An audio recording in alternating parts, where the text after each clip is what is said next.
About Mahabharat. Undoubtedly one of the greatest Sanskrit epics ever written is the Hindu epic Mahabharat. Moreover, it is an unparalleled depiction of grand warfare perfectly blended with a religious moral connotation.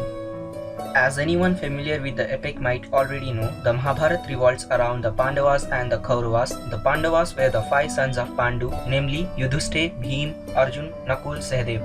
The Kauravas were the descendants of the legendary king Kauru. They were many in numbers, with the more famous one being Duryodhan and Dusasan. And Lord Krishna plays a very important role in this epic Mahabharata. He is one of the avatar of Lord Vishnu. The epic's central war of Mahabharata Yuddha, many weapons have been used. Herein I am enlisting the most powerful weapons used in the Mahabharat Katha in increasing order of their capacity. Shakti. This lethal weapon owned by the Indra, the king of Devs, which he loaned to Karan for one-time use. This was the only weapon which could kill the mighty Arjun, and Karan preserved it for this purpose. However, by the maneuvering of the mastermind of Mahabharat, Lord Krishna, it was used instead on Ghatorgach, the son of Bhim. In fact, Karan was one of the unknown Pandavas, unaware of his true identity. He was fighting for the enemy and against his own brothers. Vajra, made out of sage Dadichi's spine. This was Indra's most effective weapon in all of Mahabharat Katha. This indestructible weapon was used in Mahabharat Yuddha to kill the demon Vitra.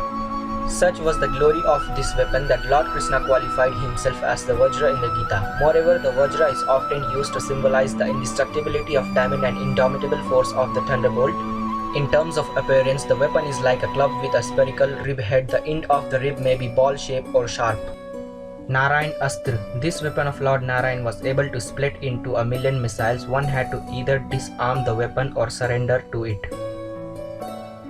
The force and the density of the shower increased steadily with the increase in resistance from the attacked. However, the Narayan Astra was noble enough to stop attacking the moment its target offered complete surrender. Weapon was only known to Lord Krishna, Drona and Drona's son. Knowing the trick, Krishna disarmed the weapon when it was used against Arjun and his army. Brahmastra. The Brahmastra was created by Lord Brahma. This rare weapon was used only once throughout the Mahabharat Yuddha by sage Vishwamitra. The weapon was somewhat similar to the present-day atom bombs. It was fully capable of destroying the whole world at one go. Karan wanted to use it on Arjun but was stopped from doing so by his mother Kunti and teacher Parshuram. Brahmashisa. This weapon is yet another creation of Lord Brahma. Some regard the Brahmashisa as an evolution of the Brahmastra. At its tip, the weapon had the 4 heads of Lord Brahma.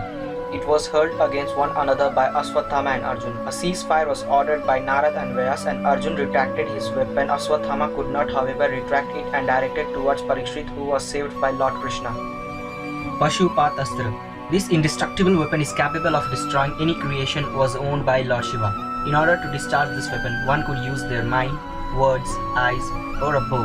Using Pashupatastra against mortal was forbidden in the Mahabharata. In fact, no one was allowed to use this weapon against any lesser enemy. Moreover, a lesser warrior was also not allowed to use it. Although Arjun acquired this weapon once, but he did not use it in the war. Brahmadan. The Brahmadan was the only weapon which could defend its users against the Brahmastra. This rod of Lord Brahma was indeed most powerful defensive weapon to be used in the Mahabharata. It was used by sage Vasishtha to protect himself from the attack of sage Vishwamitra. Sudarshan Chakra. Sudarshan Chakra was the weapon of the sustainer Lord Vishnu. It is disc-like and its name literally means the disc of auspicious vision. With its 108 serrated edges, this weapon is completely portrayed in the rare left hand of Lord Vishnu. Sometimes this chakra also seen as symbolizing the wheel of time, which Lord Vishnu controls. Lord Krishna used Sudarshan Chakra to kill the sinner Shishupal. Buddhi or mind. By far the most powerful weapon in the entirety of the Mahabharata was the Buddhi or the mind. In one of Lord Krishna's statements in the Bhagavad Gita, Lord Krishna stressed the importance of the mind. According to him, if posited vertically, Buddhi was over the physical sense. Placed higher than the mind was intelligence, and the soul was the highest possessed entity. By saying these words, Krishna urged Arjun to focus his mind on spiritual wisdom by letting go of material lust. In the Mahabharat Katha, as elsewhere in the corpus of Indian philosophy, lust is regarded as one's worst enemy. Only a focused, strong mind has the capacity to suppress and dominate this lust. Consequently, the mind is the most powerful weapon to have been used in the Mahabharat Yuddha. If you agree with this statement, then comment me down below, let me know. And thank you for watching this video and support me for the upcoming videos too. And till then, see you and goodbye.